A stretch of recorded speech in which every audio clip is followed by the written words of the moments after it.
Highs நம்ம subscriber ஒருத்தர் comment பண்ணியிருக்காரு, bro only one desert eagle only நீங்கள் வாங்க அப்படின்னு சொல்லிட்டு. சரி நம்மளும் போயாச்சு. ஃபஸ்ட்டு சட்டை பாருங்கள், தரமான சட்டை அடிவேன்.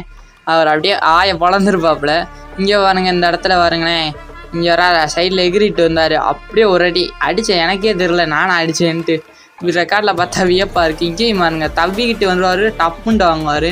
3க்கு முட்டைன்னு சொல்லி அடிச்சிட்டேங்க. ஐஸ் இப்படிக்கு நான் தான் லீடிங்கில் இருக்கேன். அவர் ரிவெஞ்ச் அடிக்கிறானான்னு பார்ப்போம். அடுத்து இங்கேயும் ஒரு அடியை போட்டாச்சு கைஸ், 5க்கு 0ன்ட்டு. இந்த ரவுண்டு பாருங்கள் கைஸ், அவர் க்ளோவால் போட்டு என்னை எலிமினேட் பண்ணி விட்டுறாப்புல. கொஞ்சம் துள்ளுமுள்ளுலாம் பார்க்குறாரு. விடுங்க, இந்த ரவுண்டு போனால் அவர் ஆஃப்லைன் போயிட்டார். என்னன்னு தெரில. மற்ற நேரம்லாம் ஹெட்ஷாட் விழுது, ஆஃப்லைன் போனால் மட்டும் அவங்க அடிக்கிற மட்டும் ஹெட்ஷாட்டே விட மாட்டேங்க. என்னமோ நியாயமோ. இங்கே பாருங்கள் கைஸ், அவர் க்ளோவாலுக்குள்ளே ஊடுலாம் வராரு. ஆன்லைன் வந்துட்டார் போல். பார்த்தீங்களா, க்ளோவாலுக்குள்ளே உள்ளே கூட இப்படி வந்தார், வெறித்தனமாக காட்டுறாரு.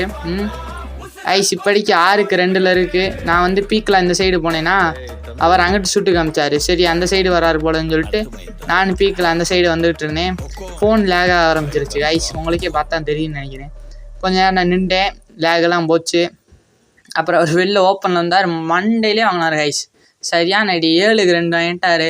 தம்பிக்கு என்னையை பற்றி தெரியல நம்ம யாருன்ட்டு. 8க்கு 2ல் வச்சு அவரை முடிச்சுட்டாச்சு கைஸ். அடுத்து என்ன பண்ணணும்னு சொல்லி கமெண்ட் பண்ணுங்கள். அடுத்த வீடியோவில் போடுவோம். என்ன கைஸ், அடுத்த வீடியோவில் பார்க்கும் போது நான் உங்கள் டிடிஎஃப். மறக்காமல் நம்ம சேனலை சப்ஸ்கிரைப் பண்ணிட்டு போயிருங்க கைஸ். ஓகேவா?